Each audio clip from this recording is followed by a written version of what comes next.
말씀 같이 봅시다. 아직도 히브리서 1장 2장 1절 못 벗어나고 있습니다. 히브리서 2장 1절입니다. 시작. 그러므로 우리는 들은 것에 더욱 유념함으로 우리가 흘러 떠내려가지 않도록 함이 마땅하니라. 아멘. 아멘. 시대의 흐름에 대해 살펴보고 있는데요. 오늘은 이제 시대의 흐름에 대해서 마지막 토픽 하나를 남겨놓고 있습니다. 돈에 대한 것입니다. 황금만능주의. 시대의 이 흐름들은 여러분 따로따로 흘러가는 것이 아니라 서로 영향을 주고받습니다. 우리 지금까지 살펴봤듯이 진화론의 기초 위에 막시즘이 세워지고 또 포스트 모더니즘 위에 또 문화 막시즘적인 흐름이 더해지고 이러면서 이제 섞이면서 얽히고 섞이면서 복잡한 흐름을 만듭니다. 근데 이런 모든 흐름들이 결국 마지막에 이렇게 하나로 합쳐지는, 여러분 강물이 말이에요. 작은 지류들이 이렇게 흐르다가 점점점 모여지고 나중에 큰 거 하나로 합쳐지잖아요. 큰 거 하나로 합쳐져서 이렇게 쫙 바다로 흘러가듯이 마지막에 합쳐지는 큰 그게 뭐냐면 결국 돈입니다. 결국 돈이에요. 그래서 이제 우리는 황금만능주의의 이 거센 강물 속을 살아가고 있습니다. 인권이 어떠니 자유가 어떠니 정의가 어떠니 해도 우리 시대 사람들을 흘러 떠내게 하는 가장 강한 물살은 돈이에요. 그래서 우리 눈과 마음에는 오토 트래킹 기능이 있어서 돈 되는 거라면 그냥 저절로 이렇게 눈이 그쪽으로 향하게 됩니다. 그런 이제 흐름 속에 살고 그 흐름이 그만큼 강하다는 것입니다. 우리가 지난 주일에 이제 문화 막시즘에 대해 살펴봤는데, 이 문화 막시즘의 사상이 아무리 거세다고 하지만 그 문화 막시즘의 이념을 추구하는 사람들조차 자식들은 다 미국 보내요.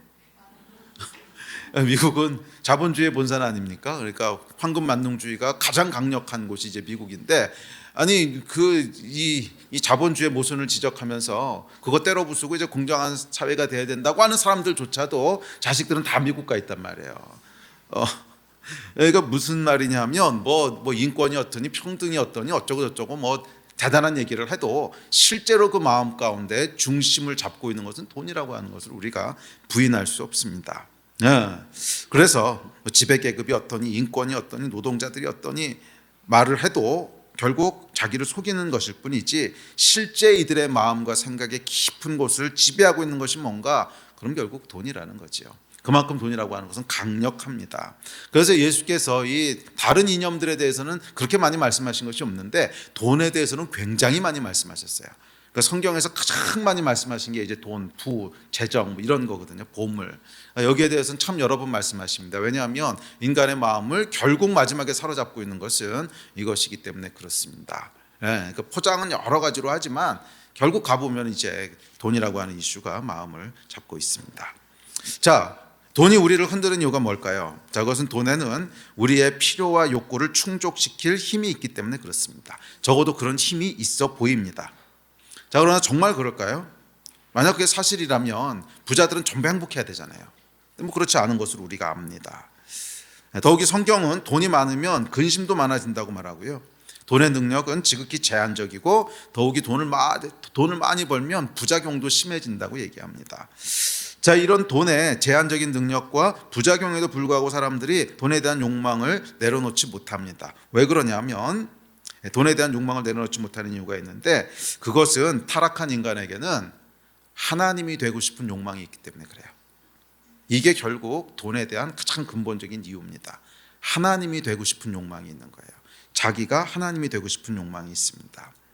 돈은 이 하나님이 되고 싶은 욕망까지도 충족시킬 수 있는 힘이 있어 보입니다. 자, 하나님이 되고 싶은 욕망이라고 하는 건 뭐냐면 내 마음대로 내가 원하는 대로 세상이 움직여지기를 원하는 거예요. 그런 마음들 다 있잖아요. 우리 마음의 중심에 보면, 타락한 자아의 중심에 보면 하나님이 중심에 계신 게 아니고 내가 중심에 있어요. 그러니까 나를 중심으로 모든 게 움직여요. 나를 중심으로 모든 게 해석되고, 그러니까 선한 건 뭡니까? 나에게 이익이 되는 게 선한 거고, 악한 건 뭡니까? 나에게 불이익이 되는 게 악한 거고, 이게 모든 사람이 가지고 있는 선악의 기준인 거 아세요? 그러니까 선악의 기준은 하나님이라고 하는 절대 선악을 떠난 인간이 만들어낸 선악의 기준은요, 일관되면서도 단순합니다. 나에게 좋으면 선이고 나에게 나쁘면 악이에요. 다들 그 기준 가지고 사는 거예요. 그러니까 뭐예요? 세상의 중심에 하나님이 계신 게 아니라 자기가 있는 거죠. 자기를 중심으로 모든 게 돌아갔으면 좋겠어요. 나를 중심으로 모든 게 움직였으면 좋겠고 사람들도 내가 원하는 대로 움직였으면 좋겠고 이게 뭐예요? 하나님 되고 싶은 거죠. 그러니까 선악과 따먹은 것 자체가 너희가 눈이 밝아져 하나님처럼 되리라 그랬잖아요. 그러니까 하나님처럼 되고 싶어서 죄를 진 거거든요. 그래서 인간 안에는 기본적으로 그 죄로 말미암은 어떤 욕망이 있냐면 하나님이 되고 싶은 하나님처럼 되고 싶은 욕망이 있고 돈은 그 욕망까지도 충족시켜 줄 수 있는 힘이 있어 보이는 거예요. 그래서 그 돈이 제한적이고 뭐 돈에 불편한 게 많다고 성경이 가르친데도 불구하고 돈에 대한 것들을 내려놓는 것이 참 어렵습니다. 자, 그렇다면 돈은 어떤 건가? 돈은 여러분 1차적으로 우리 육체의 필요를 채워줍니다. 그렇죠. 뭐 돈이 있어야 컵라면도 사 먹을 거고 뭐 돈이 있어야 뭐 식사도 하고 집세도 내고 이럴 거 아니에요. 그러니까 돈이라고 하는 것은 육체의 필요를 채웁니다. 일용할 양식을 공급합니다. 그리고 예수께서는 이걸 악하다 그러신 적은 없어요. 이걸 악하다 그러신 적은 없어요. 오히려 성실하게 일해서 네가 먹고 살 돈은 스스로 벌라고 하십니다. 자, 그런데 문제는 이 선을 넘어가면서 이제 문제가 생기는 거예요. 그러니까 돈은 딱 어디서 멈춰야 되는 거냐면 우리의 일용할 양식 그 필요를 채우는 데서 멈춰야 돼요. 거기까지가 돈의 합법적인 역할입니다. 그거 넘어가면 그 다음부터는 이제 문제가 생기기 시작합니다. 여기서 딱 멈춰야 돼요. 그러니까 돈은 뭐라고요? 우리의 일상의 필요를 채워주는 거. 우리 육체의 필요를 채우는 거, 먹는 거, 마시는 거, 입는 거, 그다음에 스마트폰 사는 거, 뭐 그런 거, 거기까지가 이제 돈의 합법적인 역할이에요. 그리고 그건 예수님 악하다 그러신 적 없어요. 오히려 성실하게 일해서 네가 먹고 살 건 네가 몰라 그러셨죠. 자, 그런데 이제 선을 넘으면 그다음에 어디로 넘어가냐면 돈이 육체의 필요가 아니라 마음의 필요를 채워줄 거라고 기대하기 시작합니다. 돈이 육체의 필요가 아니라 혼의 필요를 채워줄 거라고 생각해요. 그러니까 내 마음에 있는 불안함, 돈이 있으면 좀 안심이 돼. 돈이 없으면 불안해. 근데 불안이라고 하는 건 사실 육체의 작용은 아니거든요. 충분히 먹을 게 있어도 이러다가 내가 지금 모아둔 돈이 한 푼도 없는데 나중에 무슨 일 생기면 어떡하지? 뭐 이런 게 불안이잖아요. 그러니까 나중에 병원비라도 나면 어떡하지? 결혼할 때 그래도 결혼 비용이라도 있어야 되는데 하여간 이런 불안들. 그러니까 이것은 사실은 육체의 필요는 아니거든요. 지금 먹을 게 없는 것도 아니고 잘 데가 없는 것도 아니에요. 그런데 마음에 어떤 불안함들이 있는 거죠. 사실 이 불안함은 죄 때문에 오는 거거든요. 우리의 모든 필요와 모든 것들을 공급하는 거 하나님이 공급하시기로 약속하셨기 때문에 사실은 하나님을 붙잡으면 불안이라고 하는 것은 그러니까 우리 마음 가운데 틈탈 곳이 없어요. 그런데 하나님으로부터 그것을 얻으려는 것이 아니라 돈을 붙잡는 거죠. 그래서 여기서부터 뭐가 되냐면 우상이 돼요. 여기서부터는 우상이 됩니다. 근데 마음의 필요를 돈이 충족시켜주는 이거 불안. 내 마음의 불안을 돈이 있으면 해결해 줄 것 같고 또 돈이 많으면 만족을 줄 것 같아. 내 마음의 기쁨도 주고 만족함도 주고. 자, 그래서 이제 우리 마음 가운데 불안을 제거해주고 만족함을 주는 거, 이게 사실은 누가 주신다 그랬냐면 예수님이 주신다 그랬거든요. 내가 너한테 평강을 줄 거고 또 성령께서 우리 안에 임하시면 기쁨이 임한다 그랬고, 그러니까 만족과 평강이라고 하는 것은 하나님이 주시겠다 약속하신 건데 이걸 이제 돈으로부터 얻고 싶어하는 것이 돈이 선을 넘어가는 겁니다. 우리 마음의 필요들을 돈이 채워줄 거라고 생각하는 거. 자, 여기서부터는 우상입니다. 그런데 여기서 멈추는 게 아니라 그 다음 단계로 영의 문제까지 침범하기 시작하는데 그건 아까 얘기했던 내가 하나님이 되고 싶은 욕망까지도 돈이 침범에 들어온다는 거예요. 그러니까 돈이 있으면은 돈이 많아지기 시작하면 이제 그냥 세상이 내 중심으로 움직일 수 있는 것 같고 내가 원하는 대로 사람들을 부릴 수 있고 내가 원하는 대로 사람을 움직이게 할 수 있고 이 맛이 들리기 시작하는 거죠. 그래서 그때는 이제 단순히 우리 마음 가운데 있는 불안한 것 때문에 돈을 잡게 되는 것이 아니라 돈의 실질적인 파워를 사용하면서 내가 원하는 대로 세상을 움직이고 싶어지는 뭐 큰 규모가 아니라도 여러분 그렇잖아요. 돈이 있으면 내가 사람들을 고용해가지고 내 마음대로 할 수 있잖아. 요런 것들. 거기에 이제 맛이 들리기 시작하는 거죠. 그러니까 작은 하나님 노릇하기 시작하는, 돈을 가지고서 내가 원하는 대로 뭔가를 움직이고 싶어하는, 내가 원하는 대로 뭔가를 움직이고 싶어하는. 자, 이것이 이제 그 돈이 선을 넘어가는 것들입니다. 그래서 돈은 처음에 육체의 필요를 채워주는 거, 오케이, 그것까지 좋아요. 근데 마음의 필요를 채워주기 시작하면 우상이 되고요. 그걸 넘어가서 우리의 영적인 영역까지 침범하기 시작하면 이거는 우상이 아닙니다. 우상은 여러분 그래도 하나님은 따로 있어요. 신은 따로 있고 그 신이 나를 도와달라 그러는 건데 이 돈은 이제 그 우상이 아니고 내가 하나님이 되겠다는 거니까 이건 뭐라 그래야 되죠? 이건 이제 우상의 범주도 아니죠. 네. 하여간 그것이 이제 돈입니다. 그래서 자, 그러니까 이런 돈의 힘으로 인해서 모든 시대의 흐름은 결국 돈으로 규결합니다. 그러니까 내가 원하는 것을 해라는 그 인본주의 사상도 결국 돈이 있어야 원하는 걸 하죠. 그러니까 결국 돈으로 규결되고요. 또 포스트 모더니즘, 모든 팩트를 부정하는데 돈을 부정하는 사람은 못 봤어요. 참 희한해요. 모든 사실과 팩트와 이성을 다 부정하는데 돈을 부정하지는 않아요. 그러니까 왜냐하면 돈은 우리의 감정을 만족시킬 힘이 있어 보이기 때문에 그렇습니다. 또 문화 막시즘의 시작은 결국 돈을 누가 가질 것이냐 하는 부의 분배로부터 시작된 거잖아요. 그렇기에 이 막시즘을 추종하는 사람치고 돈에 관심 없는 사람은 한 사람도 못 봤습니다. 그러니까 엄밀하게 얘기하면 돈에 예민하기 때문에 막시즘을 추종하게 되는 거예요. 돈에 예민하기 때문에 막시즘을 추종하는 거예요. 왜냐하면 막시즘이라고 하는 건 돈을 누가 갖느냐라고 하는 분배 규칙으로 시작되는 거니까 돈에 예민하니까 여기에 이제 그러니까 이쪽으로 이제 흘러가게 되는 거지. 만약에 말이에요, 여러분 돈에 초월한 도인이 있다면, 크리스찬일 수도 있고, 뭐 크리스찬이 꼭 아니라도 약간 이 초월한 도인이 있어요. 그러면 돈을 자본가가 가져가든 노동자가 가져가든 다 헛되고 헛되네 이러고 말지, 혁명을 일으켜서 공평하게 해라 이러겠습니까?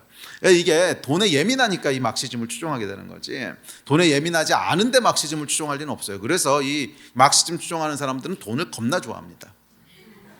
그러니까 막시즘 추종하는 사람들은 그 자식들 보면 다 엄청난 돈을 가지고 다 미국 가서 유학하고 화생하고 이러고 있잖아요. 이 돈을 좋아하니까 막시즘을 추종하게 되는 거지, 돈에 대해서 초월한 사람이 막시즘을 추종하지는 않아요. 자, 그러니까 뭐 사실은 뭐 인권이 어떻고 약자가 어떻고 아무리 고상해도 그건 다 그냥 겉으로 포장하는 거고, 사실은 자기 자신도 속이고 있는 거고, 진짜 이슈는 돈이라는 거예요. 그래서 정말로 거듭난 크리스천이 아니라면 결국 거의 대부분의 이슈들은 돈에 물려 있습니다. 거의 대부분의 이슈는 100%는 아닐 수 있는데 하여간 우리 시대의 가장 거센 흐름인 것은 분명하고요. 크리스천들도 크게 다르지 않은 것 같아요. 크리스천이 죄짓고 타락하고 또 교회가 부패하고 실수하는 거 보면 돈 문제가 가장 크지요. 그렇다는 거예요. 자, 우리가 이 시대의 사조들을 분별하기 위해서는 이 돈에 대한 이해, 상상을 초월하는 돈의 파워에 대한 이해가 반드시 선행돼야 되고요. 동시에 성경이 돈에 대해서 무엇이라고 가르치는지, 그리고 크리스천은 돈을 어떻게 바라보고 어떻게 관리해야 되는지 하는 이해가 먼저 필요합니다. 자, 그런데 이 막시즘이나 우리가 지금까지 살펴봤던 내용들 있잖아요. 무슨 포스트 모더니즘, 진화론, 막시즘, 그다음에 인본주의, 니체, 프로이드, 하여간 복잡하게 살펴봤는데 돈에 대한 이슈는 그것과 좀 결이 달라요. 돈에 대한 이슈는요, 사실은 설명할 게 별로 없어요. 지금 얘기한 게 사실 다예요, 그냥. 그러니까 돈에 대한 이슈는 뭐냐면 미혹이 문제가 아니라 유혹이 문제이기 때문에 그래요. 그러니까 앞서 우리가 지금까지 봤던 것들은 미혹의 싸움이었어요. 미혹의 싸움이라고 하는 건 뭐냐면 그것이 본질이 뭔지를 분별하기가 참 어렵다는 거예요. 그래서 좋은 것처럼 보이고 이거 하나님께서 행하신 일 아니야? 그런데 밑에 들어가 보면 막 시커먼 마귀 새끼가 있고 막 이런 거죠. 그러니까 이게 분별이 어렵기 때문에 미혹의 이슈거든요. 그런데 돈은요, 분별이 어렵지 않아요. 분별은 지금까지 얘기한 게 그냥 답니다. 그런데 뭐가 문제냐면 안다고 되는 게 아니라는 거예요. 안다고 되는 게 아니라 내 안에 유혹이 너무 강해서 알아도 그냥 끌려간다는 거예요. 알아도 끌려간다는 거예요.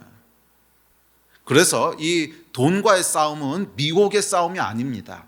돈의 싸움은 미혹의 싸움이 아니고 유혹의 싸움이에요.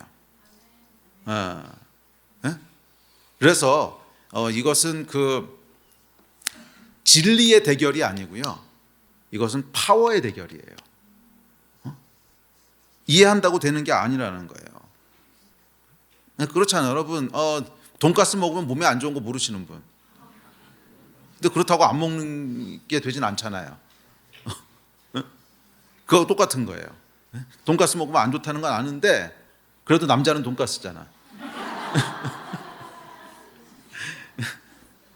그러니까 이 문제가 뭐예요? 몰라서 먹는 건 아니라는 거예요. 돈가스에 미혹돼서 먹는 사람은 아무도 없어요. 돈가스에 유혹돼서 먹는 거지. 그러니까 돈이라고 하는 게 이런 이슈예요. 돈이라고 하는 것은 그것에 미혹되지 않기 위해서 정확한 뭐 성경적인 원리를 알고 우리가 그 돈에 있는 뭐 그 밑에 어떤 원리들을 이해하고 이런 이슈가 아닙니다. 그거 아무리 이해해봐야 소용없어요. 아무리 이해해봐야 소용없어요. 그럼 뭐예요? 그 돈의 유혹을 거슬러 올라갈 수 있는 파워가 있지 않으면 안 되는 거예요. 이건 파워가 있지 않으면 안 되는 거예요. 그래서 진리의 싸움이 아니라 이것은 파워의 싸움이에요. 자, 그런데 그 파워의 본질은 뭐예요? 성령님이시죠. 그래서 이 돈에 대한 이슈는 결국 성령 충만한 거 말고는 다른 해답이 없어요. 그러니까 성령께서 우리 안에 돈보다 더 강한 욕망을 확 불어넣어 주시죠. 더 강한 갈망을 확 폭포수처럼 불어넣으셔서 돈을 초월하여 하나님을 갈망하면서 가는 이 파워가 우리 안에 부어지기 전에는 돈에 대해서 여러분들이 뭐 아무리 이해하고 성경을 아무리 파고 해봐야 그 별 소용이 없다는 거예요. 그리고 생각보다 돈에 대한 건 단순해요. 돈을 하나님보다 사랑하지 마라. 끝. 뭐 그렇게 어려운 거 아니라는 거예요. 돈은 그냥 너희의 육체의 필요를 채우기 위해서 하나님 주신 거니까 성실하게 일해서 너희가 먹고 살 만큼 돈 벌면 만족해라, 자족해라. 그리고 그거를 너무 사랑해서 하나님보다 더 사랑하면 결국 실족하게 돼. 요 정도가 답니다. 그러니까 우리가 지난 주일날 살펴봤던 이 문화 막시즘의 어마무시한 역사부터 다 살펴봐야지 그렇구나, 이게 그렇게 나쁜 놈들이구나, 뭐 그렇게 복잡한 게 아니라는 거예요. 돈은 굉장히 심플합니다. 심플한데 그 안에 그냥 막강한 파워가 있는 거예요. 막강한 파워가 있는 거예요. 자, 그래서 실질적인 힘이 필요합니다. 근데 왜 그러냐면 돈의 본질은 영이기 때문에 그래요. 영이라고 하는 건 뭐냐면 제가 카이로스 강의할 때 여러 번 얘기했지만 영의 본질은 갈망입니다. 영의 본질은 갈망이에요. 그러니까 영이라고 하는 것은 우리 인간 안에 어떤 욕망, 갈망을 불어넣는 것이 영이에요. 그래서 만몬의 영, 그럼 돈에 대한 갈망을 집어넣는 것이고, 음란의 영, 그러면 음란에 대한 갈망, 권력의 영, 그러면 권력에 대한 갈망, 그게 이제 영의 본질입니다. 그리고 인간은 거기서부터 이제 시작이 돼요. 그러니까 인간 영적인 존재이기 때문에 그 갈망이 들어오면서부터 거기서부터 인간이라고 하는 존재가 시작이 됩니다. 그 갈망에 의해서 내 행복이 뭐고 불행이 뭔지가 결정되고요. 행복과 불행이 결정되면 그다음에 내 인생의 목적이 뭔지가 결정되고, 목적이 먼저 결정되겠군요. 그러니까 그 영이 들어오면 내가 무엇을 위해 사는가가 결정이 되는 거죠. 돈에 대한 갈망이 있으면 돈을 버는 게 인생의 목적이 되는 거고, 그럼 행복은 뭡니까? 그 목적이 손에 잡혔다고 생각하는 순간 느끼는 감정이 이제 행복인 거죠. 자, 그런 식으로 인간의 모든 삶들은 이제 영으로 결정이 되는데, 돈이 정확히 영이라는 거예요. 돈은 우리 마음 가운데 갈망을 확 집어넣는, 갈망을 집어넣는다기보다는 돈은 인간의 모든 욕망하고 연결되어 있기 때문에 그래요. 그러니까 인간이 가지고 있는 모든 욕망, 먹는 거, 입는 거, 자는 거, 평강, 기쁨, 그리고 더 나아가서 궁극적으로 타락한 인간들이 가지고 있는 하나님 되고 싶은 욕망까지 다 뭐하고 연결되어 있어요? 돈하고 연결되어 있거든요. 그러니까 돈은 우리의 모든 갈망들을 다 충족시켜 줄 수 있는 그런 힘을 가진 것처럼 보이기 때문에, 사실 갖고 있지는 않아요. 가진 것처럼 보이기 때문에, 그래서 돈의 영은요, 모든 영 중에 가장 강한 영입니다. 자, 그렇기에 더 강한 영이, 더 강한 갈망으로 우리를 채우기 전에는 돈의 욕망을 거스를 수 없습니다. 그리고 그 영이 바로 성령님이시죠. 그래서 성령께서 하나님을 향한 더 큰 갈망으로 우리를 채우실 때, 그때만 우리가 돈의 힘을 거스를 수 있어요. 성령 충만. 맨정신으로는 돈의 흐름을 거스를 수 없습니다. 특별히 우리는 자본주의 사회를 살고 있기 때문에 이 자본주의 세상은 그냥 돈에 대한 유혹이 그냥 거침없이 막 흘러가고 있는 속에서 우리가 살아가기 때문에 그 맨정신으로는요, 돈에 대한 욕망을 내려놓는 것이 거의 불가능합니다. 그만큼 강력한 흐름 속에 있다는 거예요. 그래서 진짜로 성령께 사로잡히지 않으면 이 돈에 대한 문제는 해결되지 않습니다. 그래서 성경을 이해하는 것만으로는 턱도 없이 부족합니다. 싸움의 본질이 다르기 때문에 그래요. 뭐 진화론이라든지 포스트 모더니즘이라든지 이런 것들은 진리의 싸움인데, 그렇기에 성경적 진리에 확실하게 서면 그 흐름을 분별하고 거스를 수 있어요. 그런데 이 막시즘하고 돈은요, 그러니까 막시즘도 사실 좀 비슷한데, 막시즘하고 돈은 진리의 싸움이 아니에요. 이건 영의 싸움이에요. 막시즘하고 이 돈은요, 정확히 영의 싸움이에요. 그래서 이 막시즘 쪽에 이 그 있는 사람들하고는 대화를 해도 거의 대화가 안 됩니다. 대화를 해도 거의 대화가 안 돼요. 아니 저렇게 말이 안 되는 말을 왜 하지? 그런데 자기는 1000% 확신을 가지고 얘기를 해요. 그 대화가 안 돼요. 영이기 때문에 그래요. 그러니까 영이에요 이거는. 그래서 마르크시즘하고 돈은 명확하게 영에 속해 있기 때문에 그냥 진리의 싸움인데 단순히 거기 멈춰져 있는 것이 아니라 거기서 한 발자국 더 나가서 영의 싸움으로 나가기 때문에 그렇습니다. 욕망의 싸움이기 때문에 그래요. 그러니까 이 마르크시즘의 얘기를 제가 이제 계속 반복적으로 하는데 마르크시즘의 핵심이 뭐냐면 사실 돈이잖아요. 마르크시즘의 핵심은 결국 돈이잖아요. 돈을 누가 가질 거냐 가지고 마르크시즘이 나오는 거잖아요. 돈을 누가 가질 거냐 그거 가지고 마르크시즘이 나오는 거기 때문에 사실 마르크시즘은 유토피아니 인간의 평등이니 인권이니 막 이런 고상한 얘기를 해도 실제로 마르크시즘을 끌고 가는 동력은 뭐예요? 돈이죠. 노동자들이 왜 혁명을 일으키겠어요? 돈 때문에 혁명을 일으키는 거잖아. 왜 분노하겠어요? 돈을 안 주니까 분노하는 거잖아. 그렇잖아요. 이 돈에 대한 욕망이 없다면 그거 가지고 분노하겠습니까? 예. 그렇잖아요. 어차피 돈에 대한 욕망도 별로 없는데 그거 좀 덜 받는다고 분노해서 혁명하겠냐고요. 근데 왜 분노하고 뒤집어 엎고 혁명을 일으키겠어요? 돈에 대한 욕망이 강렬하니까 그렇게 하는 거잖아요. 그러니까 이 마르크시즘을 실제로 움직이게 하는 동력은요, 이게 돈이에요. 그래서 자본주의하고 마르크시즘은 이게 다른 듯 하면서도 결국 같아요. 다른 듯 하면서도 결국 연결돼 있어요. 그 밑에서 이거를 돌아가게 하는 것이 돈에 대한 욕망이기 때문에 그렇습니다. 예. 자, 그래서 이 포스트 모더니즘이나 진화론이나 이런 것은 조금 결이 다른 것 같아요. 그러니까 진화론 같은 경우에는 어떤 그 진리에 대한 궁금증에서부터 시작된 거잖아요. 그 우주의 기원이 어떻게 됐을까? 사람은 어디서부터 왔을까? 근데 하나님은 치워놓고 생각하다 보니까 이상한 결론들이 나오는 건데, 그러니까 이것은 어떻게 보면 진리에 대한 갈망에서 나온 거라면 얘는 뭐냐면 그냥 돈에 대한 갈망에서 나온 거예요. 마르크시즘하고 황금만능주의는 어떻게 보면 뿌리가 같아요. 돈에 대한 갈망에서부터 나온 거기 때문에 얘네는 이제 영의 싸움입니다. 돈이라고 하는 욕망에 대한 자기의 욕망, 욕구에 대한 싸움이기 때문에 돈의 싸움, 영의 싸움입니다. 그래서 안다고 거스를 수 있는 게 아니에요. 지식은 뭐예요? 혼의 힘이 있거든요. 그런데 영의 싸움은 혼의 힘 가지고는 싸울 수 없어요. 영의 힘이 있어야지. 영의 그러니까 혼의 힘이라고 하는 건 뭐냐면 지식과 아는 거예요. 이게 원래 이런 거구나. 이게 진리구나. 그러니까 미혹은요, 이 진리를 가지고 싸우는 거예요. 미혹은 진리를 가지고 싸우는 거지. 미혹은 믿음을 가지고 싸우는 것도 아닙니다. 미혹은 진리를 가지고 싸워야 돼요. 이게 그러니까 싸우는 게 다 달라요. 이게 환란은요, 믿음으로 싸우는 거예요. 그러니까 세 가지가 있다 그랬죠. 세 가지를 제가 여기서 얘기하지 않고 저기 그 더비 청년 집회 때 얘기한 거구나. 그러니까 마지막 때 이제 세 가지가 있는데 환란이 있고 미혹이 있고 유혹이 있습니다. 환란이 있고 미혹이 있고 유혹이 있는데 이거는 다 싸우는 방식이 달라요. 그러니까 미혹이라고 하는 것은 진리의 싸움이기 때문에 분별이 돼야 됩니다. 그래서 말씀의 사람이 돼야 되고 진리의 사람이 돼야 되고. 근데 이 미혹은요, 믿음으로 싸우는 게 아닙니다. 미혹돼 있는데 믿습니다. 그럼 큰일 나는 거예요. 미혹은 더 강한 믿음이 있다고 해서 미혹하고 싸울 수 있는 게 아니죠. 더 강한 믿음이 있으면 미혹을 더 강화시킬 거 아니야. 이거는 별 도움이 안 돼요. 미혹은 진리의 싸움이기 때문에 말씀과 진리 위에 서는 걸로 싸우는 것이고, 환란은 믿음으로 싸우는 거예요. 맞아요. 환란은 믿음으로 싸워야 돼요.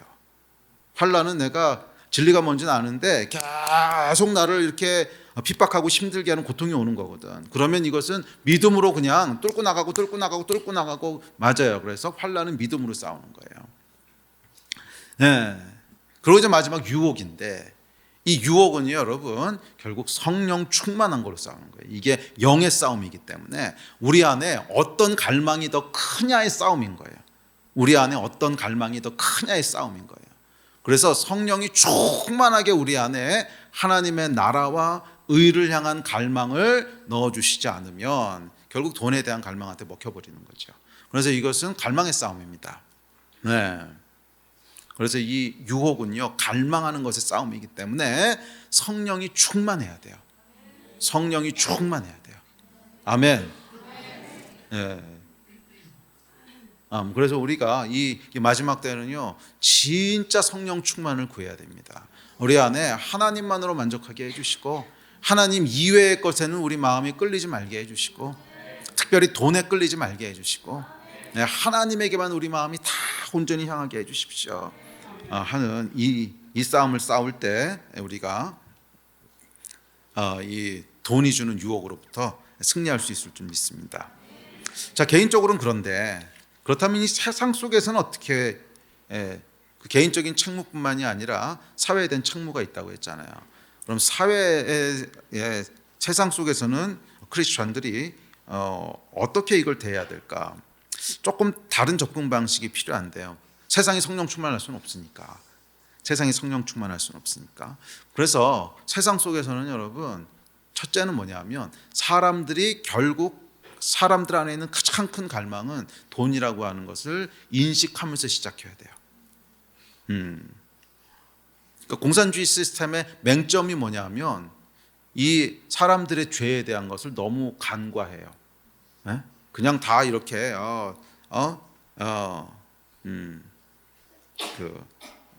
평등하게 해놓으면 그럼 아무런 불만도 없을 거라고 생각하고, 특별히 프롤레타리아 독재, 야 이거는 정말 사람을 몰라도 너무 모르는 거지. 모든 인간은 지가 하나님 되고 싶어 하는데, 아니 독재하는 사람 한 사람이 그 권력 잡으면 지가 하나님 노릇하지 그걸 선하게 쓸 리는 없어요. 그러니까 기본적으로 인간은 선하다라고 하는, 또는 인간은 그냥 적어도 중립적인 물질의 산물이라고 하는 잘못된 가정에서 시작해서 그런데, 자본주의는요 그거에 비하면은 그나마 성경적인 기초들이 있어요. 인간이 죄인이라고 하는 걸 인정하고 시작을 해요. 인간이 죄인이라고 하는 걸 인정하고 시작해요. 그래서 이 자본주의 시스템에서는 계속 뭐를 발달시키냐면 체크 앤 밸런스. 인간이 죄인이기 때문에 견제하고 균형을 맞출 수 있는 시스템들을 계속 개발하고 연구합니다. 저는 그것이 성경적인 가치관에 더 부합된다고 믿습니다. 멋있어 보이고 이상적으로 보이는 것은 이제 공산주의 시스템인데요, 그것은 성경적인 기초하고 달라요. 성경은 인간이 죄인이라고 하고 시작을 하는데, 이건 죄인이 아니라고 시작한단 말이에요. 그러니까 아무리 멋있는 말을 하더라도 그것이 성경적인 가치가 될 수는 없어요. 아예 기초 자체가 다른데 뭐. 그러니까 여러분 이 뿌리를 보시는 것들을 계속 훈련하셔야 돼요. 그래도 모든 사람 억울한 사람 없게 하고 평등하게 하고 성경적이지 않습니까? 이렇게 미혹되면 안 된단 말이에요. 그걸 보는 게 아니라 그 뿌리가 뭔지를 봐야지. 뿌리는 마귀가 득실득실한데 이게 하나님의 일이라고 그러고 있으면 어떡해요? 이해되세요? 무슨 말인지? 그러니까 이건 뿌리 자체가 완전히 다른 데서 시작한 거기 때문에 완전히 다른 종류의 열매란 말이에요. 완전히 다른 종류의. 그런데 자본주의는 뿌리 자체는 맞아요. 성경적인 데서 시작했는데 자라다 보니까 열매가 계속 썩는 거고, 계속 부패하고 썩는 거고, 여기는 뿌리 자체가 완전히 다른 것에서 시작해서 완전히 다른 열매란 말이에요. 그러니까 그거 분별할 줄 아셔야 돼요. 그래서 공산주의보다는 자본주의가 그래도 성경에 가깝습니다. 뿌리가 그렇기 때문에 그래요. 인간이 죄인이라고 한 걸 인정하기 때문에 그래요. 그래서 하여간 우리는 이것을 체크 앤 밸런스, 이 견제하고 균형을 이룰 수 있는 것들을 계속 견지해야 됩니다. 그 대표적인 게 이제 삼권 분립이죠. 물론 삼권 분립이라고 하는 것은 이제 행정부, 입법부, 사법부가 독립적으로 돼 있어 서로 견제해야 된다는 건데, 이게 물론 권력 구조에 대한 견제지만 돈하고 권력하고는 동전의 양면이기 때문에 당연히 돈에 대한 견제 구조기도 합니다. 그래서 한 사회에서 삼권 분립이 무너지게 되는 거 이제 심각한 문제를 초래합니다. 심각한 문제를 초래하는데, 사실 지금 우리나라에서 벌어지는 일들은 심히 염려가 됩니다. 삼권 분립이 이미 아무 소용이 없어지는 것 같은 느낌이라서 이렇게 되면 안 되죠. 입법부, 행정부, 사법부는 독립적으로 서로에게 간섭하면 안 되고요. 서로에 의해서 견제를 받아야 됩니다. 아무리 위기 상황이고 어쩌고 하더라도 이게 견제를 받아야지. 하나가 폭주하잖아요. 그러면 반드시 망합니다. 그것은 인간의 죄성 때문에 그래요. 견제 구조가 없어지면 반드시 망해요. 근데 왜냐하면 하나님 되고 싶은 인간의 욕망은 끝이 없어요. 하나님 되고 싶은 인간의 욕망은 괴물 같아요. 상상도 못한 일들을 해요. 예. 그래서 여러분 인류사를 보십시오. 얼마나 괴물 같은 일들이 많았습니까? 히틀러가 했던 유대인 학살부터 시작을 해가지고서 로마 시대에 하여간 인간의 이 죄성은 그 끝을 모르기 때문에 견제되지 않는 욕망은 그것은 한 사회를 그냥 재앙으로 몰고 갈 겁니다. 절대로 그렇게 두면 안 돼요. 반드시 견제를 받아야 됩니다. 근데 우리나라 구조는 제가 요번에 일어나는 사태들을 보면서 아차 싶은 것들이 이제 깨달아지더라고요. 예. 근데 왜냐하면 우리나라는 이제 그 군사 독재를 겪었던 나라 아닙니까? 예. 그래서 70년대 때도 그렇고 80년대, 90년대가 시작될 때까지 군사 독재를 겪으면서 이게 행정부가 너무 비대하게 강해져 있었어요. 예. 그러니까 행정부가 너무 비대하게 강해져 있었기 때문에 그거를 견제하고 하다 보니까 이게 국회를 견제할 수 있는 건 하나도 없어져 버렸어요. 국회를 견제할 수 있는 그런 법과 시스템은 하나도 없어졌는데 그전에 눈치채지 못하고 있다가 막상 뚜껑을 열어놓고 보니까 국회가 무소불위의 힘을 가지고 있는 존재가 돼버린 거죠. 이건 이제 사회가 망했다는 뜻입니다. 이건 사회가 망했다는 뜻이에요. 이렇게 되는 건. 그렇게 되면 절대 안 되고요. 이게 견제를 받을 수 있어야 돼요. 뭔가에는 견제받을 수 있는 구조가 있어야 되는데 지금 견제받을 수 있는 게 없는 거죠. 그러니까 이런 시스템은 저희가 반대해야 됩니다. 이렇게 가면 안 되고 정확하게 삼권 분립에 의해서 인간의 욕망은 견제를 받아야 돼요. 반드시 견제를 받아야지 견제받지 않으면 끝도 없이 그 욕망을 추구합니다. 그게 성경이 가르쳐주고 있는 거예요. 인간의 하나님 되고 싶은 욕망은 끝이 없다는 거예요. 하나님 되고 싶은 인간의 욕망은 끝이 없기 때문에 견제되지 않으면 그것은 굉장한 재앙을 가져오게 된다 하는 것이 성경적인 가치입니다. 아멘. 네. 그래서 약간 이 시스템 안에서는 반드시 견제되는 구조를 가지고 있어야 됩니다. 자, 제한적인 그 성경이 돈에 대해서 뭐라고 얘기하는지만 간단히 읽어보고 그리고 우리 기도합시다. 우리 성경 구절 좀 띄워주실래요? 자, 시작. 들으라, 너희 중에 말하기를 오늘이나 내일이나 우리가 어떤 도시에 가서 거기서 1년을 머물며 장사하여 이익을 보리라 하는 자들아, 내일 일을 너희가 알지 못하는도다. 너희 생명이 무엇이냐? 너희는 잠깐 보이다가 없어지는 안개니라. 또 내가 내 영혼아, 여러 해 쓸 물건을 많이 쌓아두었으니 평안히 쉬고 먹고 마시고 즐거워하자 하리라 하되, 하나님은 이르시되 어리석은 자여, 오늘 밤에 내 영혼을 도로 찾으리니 그러면 내 준비한 것이 누구의 것이 되겠느냐 하셨으니, 은을 사랑하는 자는 은으로 만족하지 못하고 풍요를 사랑하는 자는 소득으로 만족하지 아니하니 이것도 헛되도다. 재산이 많아지면 먹는 자들도 많아지나니 그 소유주들은 눈으로 보는 것 외에 무엇이 유익하랴. 노동자는 먹는 것이 많든지 적든지 잠을 달게 자거니와 부자는 그 부요함 때문에 자지 못하느니라. 내가 해 아래에서 큰 패단되는 일이 있는 것을 보았나니 곧 소유주가 재물을 자기에게 해가 되도록 소유하는 것이라. 그 재물이 재난을 당할 때 없어지나니 비록 아들을 낳았으나 그 손에 아무것도 없느니라. 그가 모태에서 벌거벗고 나왔은즉 그가 나온 대로 돌아가고 수고하여 얻은 것을 아무것도 자기 손에 가지고 가지 못하리니 이것도 큰 불행이라. 어떻게 왔든지 그대로 가리니 바람을 잡는 수고가 그에게 무엇이 유익하랴.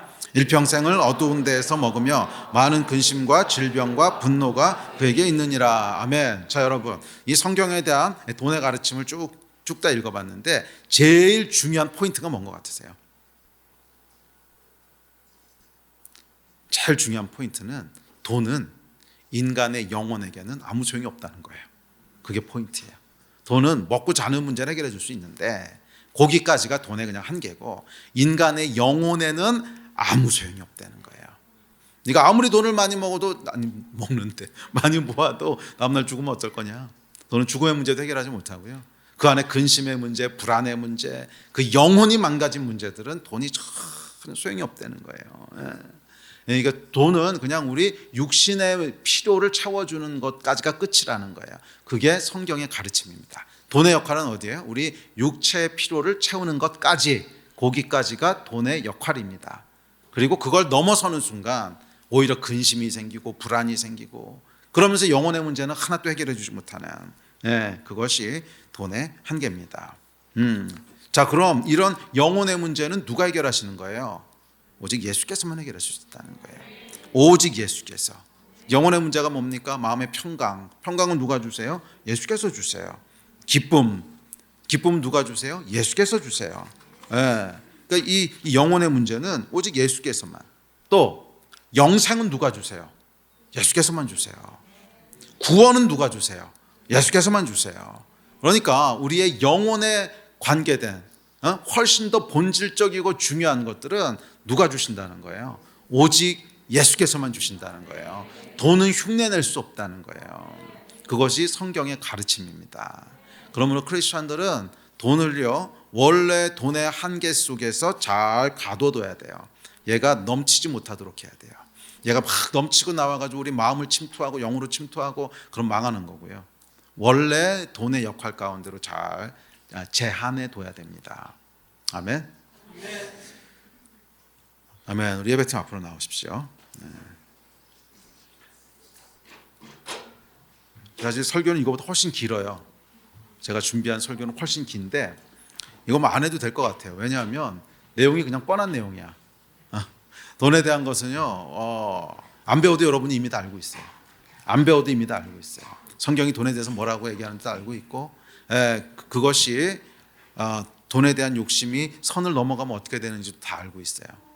그런데 문제는 뭐예요? 그거를 거스를 힘이 없는 거지. 거스를 힘이 없는 거예요. 그리고 이 싸움은 영의 싸움이기 때문에 결국 성령 충만한 거, 성령 충만한 거, 그것이 돈의 힘을 거스를 수 있는 진짜 싸움입니다. 아멘. 우리 한번 같이 일어나서 좀 기도합시다.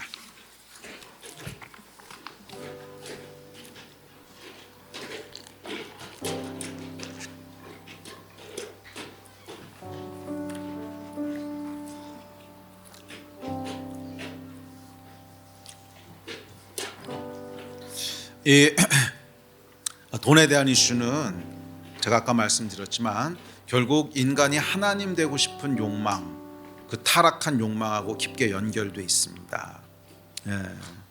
그래서 그것이 우리 개인의 삶도 망가뜨리고 이 사회도 망가뜨립니다. 그래서 여러분 보세요. 이 돈을 어느 정도 수준 이상으로 벌잖아요. 그러면 꼭 하나님 노릇하고 싶어요. 꼭 하나님 노릇하고 싶어요. 그냥 그 돈 가지고 그냥 필요한 데 쓰면서 사는 것이 아니라 그거 가지고 꼭 자기가 하나님 노릇을 하고 싶어 합니다. 그래서 이 돈은요, 권력하고 아주 깊게 연결돼 있어요. 권력, 힘하고 깊게 연결돼 있어요. 왜? 돈이 힘을 주는 거니까. 돈이 힘을 주고 그 힘을 가지고 자기가 원하는 대로 세상을 움직이고 싶은 거, 그게 이제 돈이 주는 욕망이거든요. 그래서 우리 다시 한번 기도할 때 이 땅을 지배하고 있는 이 만몬의 영을 대적하면서 기도합시다. 사실 우리가 보고 있는 이 복잡하고 혼란스러운 상황도 결국 이 영이 사람들을 휘두르는 결과 아니겠습니까? 어떻게든 권력을 잡고 싶고, 어떻게든 세상을 자기 마음대로 한번 해보고 싶고 한 이거, 그게 지금 우리 사회를 어지럽히고 있는 거 아닙니까?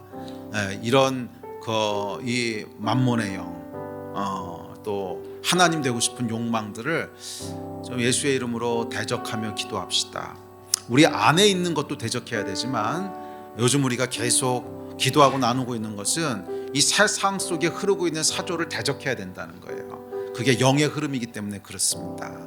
그래서 이 사회를 휩쓸고 있고 또 쓸어가고 있는 이런 권력과 하나님 되고 싶은 욕망들을 주님 다스려 주시고, 정말 이 땅 가운데 하나님을 경외하는 지도자들이 세워지게 하여 주십시오. 돈을 경외하는 지도자가 아니라 하나님을 경외하고 정의를 경외하는 그런 지도자들을 세워주십시오. 권력욕에 단순히 권력에 대한 탐욕 때문에 이 일을 추구하는 자가 있다면 다 망하게 해주시고 그의 뿔을 꺾어주시고 정말 하나님을 경외하는, 그러니까 하나님을 경외한다고 하는 것은 꼭 크리스찬이라는 얘기는 아닙니다. 뭐 세상 지도자가 꼭 크리스찬이 만 되는 건 아니니까. 그러나 이 돈의 유혹 때문에 움직이지 않는 사람, 그것보다는 성경적인 가치들 있잖아요. 정의와 공의와 그다음에 타인을 위하는 마음들과 이런 가치를 가진 사람들이 지도자로 세워져야 돼요. 네, 아멘. 그래서 우리 함께 기도할 때, 이 땅을 위해 중보할 때 그것을 위해서 기도합시다. 하나님, 이 땅의 권력에 대한 욕심 때문에 그것을 추구하는 지도자들은 다 무너지게 해주시고, 자기 꾀에 무너지게 해주시고, 그것이 아니라 정말 나라를 사랑하고 정의를 사랑하고 이 땅에 의가 세워지기를 원하는 사람이 있다면 그 사람을 하나님께서 세워주시고 보호하여 주십시오. 우리 마음 가지고 좀 기도해야 됩니다. 이 나라와 민족을 위해 기도할 때 우리 그렇게 기도해야 되지 않겠습니까? 우리를 위해서 먼저 같이 한번 좀 기도하면서 나갑시다. 우리 주여 한번 부르짖고 다 같이 기도하시면서 나가시겠습니다. 주여, 주여.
네, 우리 다시 한번 기도하실 때 우리 먼저 개인적인 충만을 위해서 기도합시다. 성령 충만한 것만이 이 시대의 싸움을 싸울 수 있는 능력입니다. 마르크시즘도 그렇고 황금만능주의도 그렇고 결국 영의 싸움이거든요. 이 영적인 싸움을 싸우기 위해선 우리 안에 그것을 싸울 수 있는 힘이 있어야 돼요. 이 일을 위해서 우리가 악한 영들을 대적하며 기도하고 싸울 때, 그러니까 그 싸움이 뭐냐면 영적인 기류를 바꾸는 거거든요. 이 땅의 영적인 기류를 먼저 바꾸고 강한 자를 먼저 결박하고, 그래야 이 땅에 일어나는 실제적인 일들이 바뀔 수 있는데, 그 싸움은 우리가 싸울 수 있는 능력이 먼저 있어야 돼요. 우리 안에 그 힘이 있어야 돼요. 그것은 성령 충만입니다. 그것은 성령 충만이에요. 우리 다시 한번 좀 간절히 기도할 때 우리 좀 강력하게 기도합시다. 우리 선조들은요 뭐 그렇게 대단한 지식들 없었고 세련된 훈련 받지 못했어도 그냥 원색적으로 기도했어요. 성령 충만하게 해달라고 원색적으로 기도하면서 부르짖었어요. 그리고 그 위에 강권적으로 하나님께서 성령을 부으셨고, 그것이 이 나라를 살리고 이 나라를 지금까지 끌고 온 힘이었습니다. 우리 다시 한번 구할 때 주님, 이 나라 우리 어미 아비 세대에 부었던 강권적인 성령의 충만을 우리에게도 부어주십시오. 이 나라를 구원하고 이 나라를 살렸던, 사실 해방 직후에 공산주의의 영이 이 땅을 덮을 수 있었어요.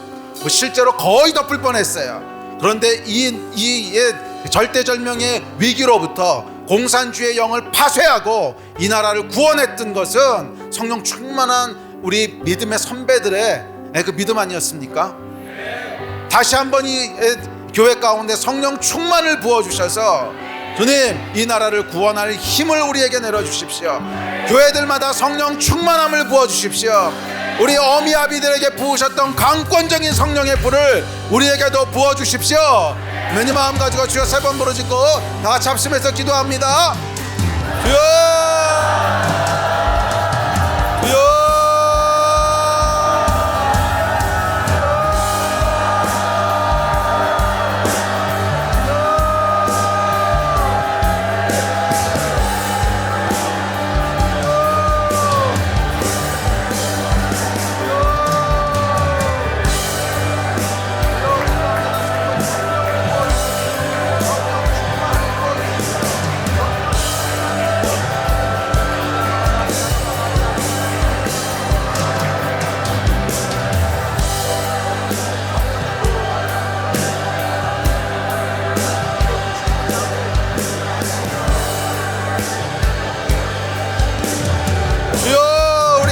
성령의 불을 부어주십시오.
주여, 이 시간 충만하게 기름 부어주시옵소서.